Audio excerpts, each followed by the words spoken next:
Welcome back to our channel. This is Nandhu பட்டன் vlogs. கடைகளில் போய் காசு கொடுத்து வாங்காமல் வீட்லேயே ஈஸியாக கிறிஸ்பியாக நல்லா டேஸ்டியாக ஹெல்த்தியாக ஹோம்மேட் குர்குரே எப்படி செய்கிறதுன்னு தான் இந்த வீடியோவில் பார்க்க போகிறோம். பார்க்குறதுக்கு முன்னாடி சேனலை மறக்காமல் சப்ஸ்கிரைப் பண்ணிக்கோங்க. இந்த ஹோம்மேட் குர்குரே செய்கிறதுக்கு ஒரு கப் அளவு பச்சரிசி மாவு எடுத்துக்கோங்க.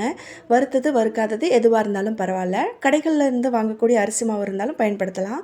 அண்ட் இந்த அரிசி மாவு கூட 2 ஸ்பூன் அளவுக்கு கடலை மாவு சேர்த்துக்கோங்க. இப்போது டிஷ்ஷுக்கு தேவையான அளவுக்கு உப்பு சேர்த்து இந்த மாவு நல்லா இந்த மாதிரி மிக்ஸ் பண்ணி விட்டுக்கோங்க. ஒரு கப் அளவு பச்சரிசி மாவு 2 ஸ்பூன் அளவு கடலை மாவுக்கு நான் ஒரு கப் அளவு தண்ணி சேர்த்துக்கிறேன்.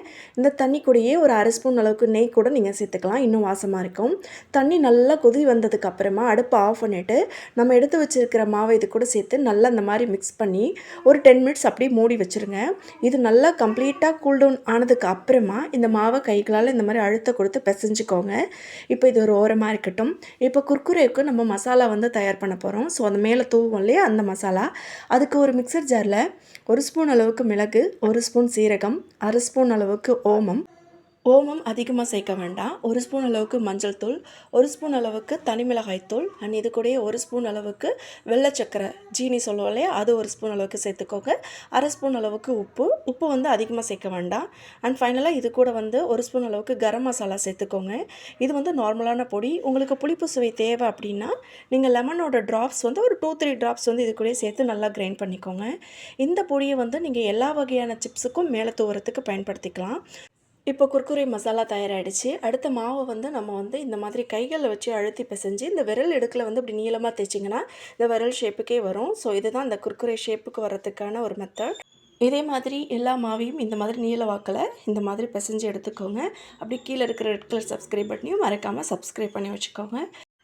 இப்போ அடுத்ததாக ஒரு பேனில் தேவையான அளவு எண்ணெய் சேர்த்து எண்ணெய் நல்லா சூடானதுக்கப்புறமா 1 பை 1 இந்த மாவை சேர்த்துக்கோங்க. இப்போ ஹை ஃப்ளேமில் வச்சுட்டிங்கன்னா உள்ளே அதாவது மாவாகவே இருக்கும், மேலே கிறிஸ்பி லேயர் வந்த மாதிரி இருக்கும். ஸோ அடுப்பை நல்லா லோ ஃப்ளேமில் வச்சு நல்லா பொறுமையாக குக் பண்ணி எடுத்துக்கோங்க. 2 பக்கமும் நல்லா கோல்டன் ப்ரௌன் ஆகிற வரைக்கும் பொரித்து எல்லாத்தையும் ஒரு பவுலில் சேர்த்துக்கோங்க. ஸோ எல்லாம் பொரிச்சதுக்கப்புறமா நம்ம ரெடி பண்ணி வச்சுருக்கிற மசாலாவை இதுக்கு மேலே இந்த மாதிரி நல்லா தூவிட்டு நல்லா ஃபுல்லாக இந்த மாதிரி குலுக்கி எடுத்துக்கோங்க. ஸோ ஃபுல்லாக நல்லா ஸ்ப்ரெட் ஆகட்டும். ஸோ அவ்வளோதான், நம்மளுடைய ஹோம்மேட் குர்குரே தயாராகிடுச்சு. அண்ட் இந்த மசாலாவோடு சேர்த்து சாப்பிடும்போது அவ்வளோ டேஸ்ட்டாக இருக்கும். கடைகளில் கிடைக்கிறத விட இது ரொம்பவே டேஸ்ட் நல்லாயிருக்கும். அண்ட் முக்கியமாக இந்த மாவை பொரிக்கும் போது மட்டும் நல்லா நீங்கள் கரெக்டாக பார்த்து பொரித்து எடுத்துட்டிங்கன்னா உங்களுக்கு அதே கிறிஸ்பி லேயர் இருக்கும். இல்லை நீங்கள் ஹை ஃப்ளேமில் வச்சுட்டிங்கன்னா மேலே கிறிஸ்பியாகவும் உள்ளே மாவாகவே இருக்கிற மாதிரி இருக்கும். உங்களுக்கு அந்த டேஸ்ட்டு கிடைக்காது. ஸோ அதை மட்டும் கரெக்டாக பார்த்து நல்லா பொரித்து எடுத்துக்கோங்க.